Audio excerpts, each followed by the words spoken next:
Come dear students and dear viewers, उम्मीद है कि आप लोग ठीक ठाक होंगे। डियर स्टूडेंट्स, आप लोगों के साथ में अल्लामा इकबाल ओपन यूनिवर्सिटी का code 416 subject name Islamic Nazmi जो बीए बीकॉम और बीएस के अंदर स्टडी करवाया जाता है। इसका गेस्ट पेपर आप लोगों के साथ में सोल फॉर्म में आप लोगों के साथ शेयर करूँगा। लेकिन फर्दर अपडेट के लिए फ़र्स्ट ऑफ ऑल आपसे एक छोटी सी रिक्वेस्ट है, अगर आप लोगों ने अभी तक भी चैनल को सब्सक्राइब नहीं किया तो लाजमी कर लें, ताकि आप लोगों को आने वाली हर लेटेस्ट अपडेट वक्त पर मिलती है। लेकिन गेस्ट पेपर पर बात करने से पहले आप लोगों के साथ मैं चंद अहम एक दो चीज़ें आप लोगों के साथ शेयर कर दूं। फर्स्ट ऑफ ऑल तो मैं पैटर्न की बात करूंगा। पैटर्न के अंदर 8 सवाल आएंगे, 5 अटैम्प्ट करने होंगे, ये बात 100% कन्फर्म है। 8 के अंदर भी एक सवाल जो होगा अरबी तर्जमे वाला होगा, ठीक है। कोई आयत दी जाएगी स्टार्टिंग से, उसका आपको तर्जमा लिखना होगा, यानी कि आप लोगों के पास 7 क्वेश्चन अगर आप बोलें तो जो आपके सिंपल सवाल होंगे, ठीक है। टोटल 8 होंगे, 5 ही अटैम्प्ट करने होंगे। अगर मैं अच्छा ग्रेड के लिए आपको बोलूँ, अगर आप अच्छा ग्रेड हासिल करना चाहते हैं तो मैं आपको ऑलवेज यही रिकमेंड करूँगा, आप लोगों ने हर हाल के अंदर जो एक सवाल है वो 5 पेजेस का लिखना है। हर पेज पे कम से कम एक हवाला एज आयत, हवाला एज कॉल या हवाला एज शेयर देना है, क्योंकि ये चीज़ें आपके पेपर के ऊपर इंप्रेशन डालती हैं। इससे पेपर की प्रेजेंटेशन बहुत ज़्यादा अट्रैक्टिव लगती है। तो ये बात आपने नोट कर ली होगी, ठीक है। उसके बाद अगर आप मतलब पासिंग मार्क्स चाहते हैं, यानी कि मैं आपको ये बात नहीं बोलूँगा कि हर स्टूडेंट इस सवाल को वर्ड टू वर्ड लफ्ज़ ब लफ्ज़ याद करें। लेट्स सपोज एक क्वेश्चन है, उसका अल्फाज मैंने याद कर लें, उसका मफ़हूम याद कर लें आप लोग, ठीक है। ये दो चीज़ें आपको हर सवाल की याद करनी ही पड़ेगी, ठीक है। उसके बाद जो एक सवाल है उसकी 10 से 12 या 5, 7, 8 हेडिंग जितनी आपको पॉसिबल लगता है उतनी हेडिंग्स बनाएं। उस हेडिंग्स को पेज पे समराइज करके अपनी वर्डिंग में अपना कंसेप्ट लिख दें, ठीक है। वर्ड टू वर्ड अगर रट्टा लगाएंगे सवाल की लेंथ जो होगी 1.5 से 2 पेज मैक्सिमम। अगर आप रट्टा नहीं लगाएंगे, जिस कंसेप्ट को क्लियर करेंगे और अपने आप से सेल्फ राइटिंग करने की कोशिश करेंगे, देन आप 5 पेज ईजिली लिख सकते हैं।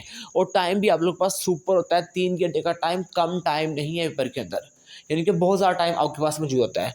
अगर मैं नेक्स्ट बात करूँ तो आप लोगों के पास सबसे पहले मैं सवाल नंबर 1 शेयर करूँगा, लेकिन उससे पहले आपसे रिक्वेस्ट है, अगर आप लोगों ने अभी तक हमारा व्हाट्सएप ग्रुप ज्वाइन नहीं किया तो डिस्क्रिप्शन में देगा लिंक से हमारे व्हाट्सएप ग्रुप को ज्वाइन कर लें, और अगर चैनल को सब्सक्राइब नहीं किया तो चैनल को सब्सक्राइब कर लें। सवाल नंबर 1 है जी अदलो इंसाफ। यहाँ से सवाल किस तरह आ सकता है, अदल इंसाफ से क्या मुराद है कि अदल इंसाफ पर नोट लिखें, यानी कि ये सवाल मैं आपको बता दिया कि 2 से 3 तरह पर से आ सकता है। तो आपने अदल इंसाफ का टॉपिक जो है इसको कवर अप कर लेना है, ठीक है। इसका मैनी याद कर लें और इसका मफहूम याद कर लें, 1-2 आयात याद कर लें और हेडिंग्स बना लें। हेडिंग के लिए मैं रिकमेंड करूँगा आप लोग चैट जीपीटी यूज़ कर लें, सबसे बेस्ट और ईजी वे आप लोगों के पास।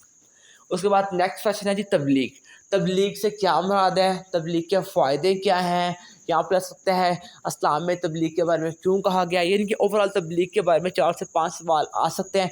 जिस तरह से भी सवाल है उसके अंदर आपने ये जवाब सिंपल लिख देना है, ये हर सवाल के अकॉर्डिंग जवाब होगा, ठीक है। उसके बाद हम बात करते हैं नेक्स्ट क्वेश्चन के बारे में। सवाल आ सकता है तौहीद और शिर्क का तल्लुक क्या है, या तौहीद और शिर्क पर नोट लिखें, या इन दोनों के ऊपर आप कोई भी मतलब इनके मतलब डिफरेंस देख दें, ठीक है। ये सवाल इस तरह से भी आ सकता है, हर अतबार से आपने ये जवाब याद करना है, ठीक है। इसके अंदर जस्ट बेसिक चीज़ें ही लिखी गई हैं हर सवाल के बारे में, इनको अगर आप करेंगे तो आपकी सेल्फ राइटिंग मज़ीद स्ट्रॉन्ग हो जाएगी 100%। उसके बाद नेक्स्ट क्वेश्चन है जी वालिदैन का एहतराम, या वालिदैन का एहतराम नोट आ सकता है, या उनके हकूक़ या उनके अदा। इस तरह से 2-3 सवाल बनते हैं, आपने हर पॉइंट ऑफ व्यू से इसको देख लेना है, ये बात आपने अपने जहन में रखनी है, ठीक है। उसके बाद हमारे पास नेक्स्ट क्वेश्चन है ज़कात। ज़कात के मैनी आ सकते हैं, ज़कात की अहमियत आ सकती है, या ओवरऑल ज़कात पर नोट आ सकता है। उस एतबार से आप लोग एक आंसर देख लें। बेहतर है कि आप स्क्रीनशॉट ले लें, अगर नहीं आपको अच्छा लगता तो आप सिंपल बुक पर निशान लगा लें या नोट कर लें।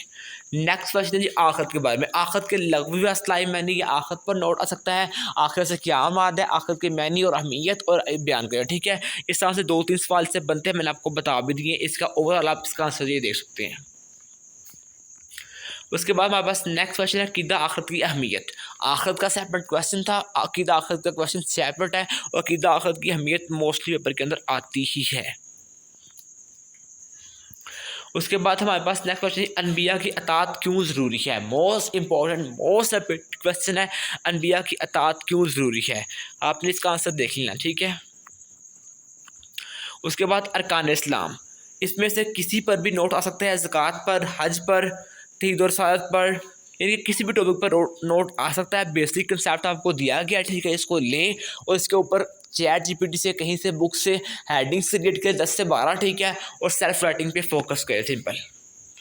उसके बाद है जी बाइसेप्ट, ये क्वेश्चन भी इंपॉर्टेंट है, पेपर के अंदर अक्सर आता है, ठीक है, तो अपने इसको भी ओवरऑल पॉइंट ऑफ व्यू से तैयार कर लेना। यहाँ पे ऐसे से क्या मुराद है, अहमियत क्या है, मैनी क्या है, फॉर्म क्या है, किस तरह से क्वेश्चन इसका भी बन सकता है।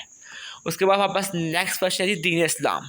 दीन इस्लाम यानी कि इसमें आ सकता है दीन के मैनी क्या है, इसकी अहमियत क्या है, ये क्वेश्चन भी आ सकता है, इंपॉर्टेंट सवाल है। आल के आल टॉपिक्स इंपॉर्टेंट ही है। अफ़ाए अहद नोट, अफ़ाए अहद पर नोट अक्सर औकात पेपर के अंदर सवाल आता है। उसके बाद नेक्स्ट क्वेश्चन हमारे पास है जी फ़तेह मक्का। फ़तेह मक्का से क्या मुराद है, फ़तेह मक्का की अहमियत, फ़तेह मक्का पर नोट, ये क्वेश्चन भी पेपर के अंदर अक्सर आ जाता है, इंपॉर्टेंट सवाल है ये भी। उसके बाद है जी फ़ज़ाइल कुरान मजीद, यानी कि कुरान मजीद के फ़ज़ाइल या अहमियत या फिर इससे रिलेटेड सवाल आ सकता है आपको, ठीक है, आपने ओवरऑल इसको ही तैयार करना है। उसके बाद है जी खुतबा हिज्जतुल वदा, इम्पोर्टेंट खुतबा है ये, आपने इसको याद करना है, इसके निकात भी याद करना है, ठीक है, अक्सर औक़ात अहमियत के बजाय इसके निकात का सवाल आता है। उसके बाद है तकवा और उस हुस्न अखलाक, ये क्वेश्चन भी इंपॉर्टेंट है, आपने इसको ओवरऑल पॉइंट व्यू से करना है। तकवा और हुस्न अखलाक में अहमियत भी आ सकती है, मफ़हूम भी आ सकता है, तल्लक़ भी आ सकता है। उसके बाद है एहसान, एहसान की अहमियत क्या है और एहसान की अक़साम, ये सवाल भी अक्सर औक़ात पेपर में आ जाता है। उसके बाद वापस नेक्स्ट क्वेश्चन जी इस्लाम की अखलाकी अक़दार, इस्लामी माशरे की बुनियादी औसाफ़, ये क्वेश्चन भी इंपॉर्टेंट है, लेकिन अदर क्वेश्चन की निस्बत इतना इंपॉर्टेंट नहीं है। उसके बाद है कस्ब हिलाल से क्या मुराद है, कस्ब हिलाल की अहमियत, ये क्वेश्चन भी इंपॉर्टेंट है, ठीक है। उसके बाद वापस नेक्स्ट क्वेश्चन है मसाक़ मदीना और मवाक़ात, ये क्वेश्चन भी इंपॉर्टेंट है काफ़ी हद तक। उसके बाद है मुसलमानों की इल्मी खिदमात, ये क्वेश्चन इतना इंपॉर्टेंट नहीं है, लेकिन अकॉर्डिंग टू लेटेस्ट अपडेट ये क्वेश्चन इस गेस्ट पेपर के अंदर ऐड किया गया है। उसके बाद है रोज़े की मैनी, मफ़हूम, अहमियत, मैंने आपको पहले भी ये क्वेश्चन बताया था। उसके बाद सब्र, सब्र पर नोट, सब्र की किस्म, सब्र की अहमियत, सब्र के ऊपर क्या क्या बताया गया, ये क्वेश्चन आ सकता है, ठीक है, सब्र की किस्में भी हैं। उसके बाद है जी नेक्स्ट क्वेश्चन शर्मोहिया, ये भी अक्सर औक़ात आ जाता है। उसके बाद है इस्तिक़ामत व सबत, ये क्वेश्चन भी अक्सर औक़ात आ जाता है।